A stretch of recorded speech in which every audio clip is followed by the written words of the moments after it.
You may not believe this, but the two marquee lawyers who fought each other all the way to the Supreme Court to decide whether Al Gore or George W. Bush would become president are at it again. But this time, they're fighting as allies to defend marriage equality.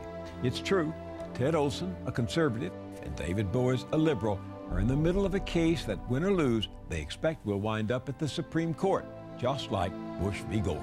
These two legal powerhouses have now joined forces, challenging Proposition 8 in federal court. We said at the beginning that we would establish three things: that marriage was a fundamental right, that depriving gay and lesbian citizens of the right to marry harmed them and harmed their children, and that depriving gays and lesbians of the right to marry could not help heterosexual marriage at all. The judge pointed out that we were right on all three of those grounds. I'm an out lesbian, I'm married, I have a daughter. I don't want anyone to have trouble because of who they choose to love. A younger woman who works here is a lawyer. She came up to me and she said, Ted, I want to tell you what I think about what you're doing. She said, I'm a lesbian. I don't think you know me. We haven't worked together. My partner and I have children.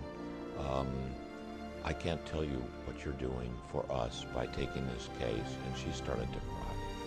And then I did.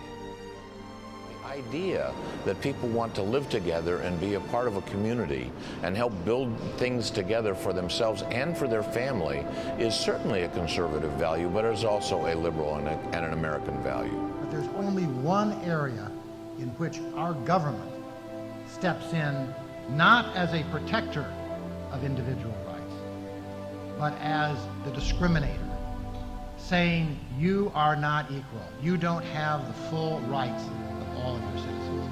And it is that we are attacking when we attack Proposition 8. So much of the opposition the GLBT community faces comes from the religious community. It makes it all the more important that we're able to be a religious voice in support of inclusion. We're able to be a religious voice speaking against discrimination.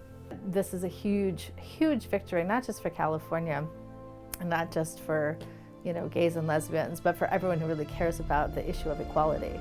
To have people who don't normally talk about civil rights for gay and lesbian people to begin to enter a conversation from both the right and the left of the political spectrum, and that's been a positive.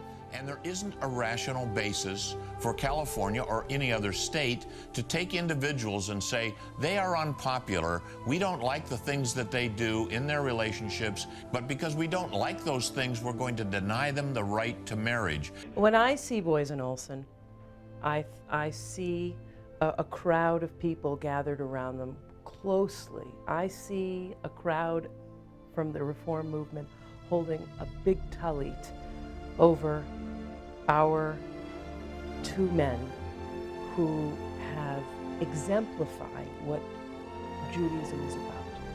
This case is an education, and it's an opportunity for the American people to learn things that they've avoided thinking about.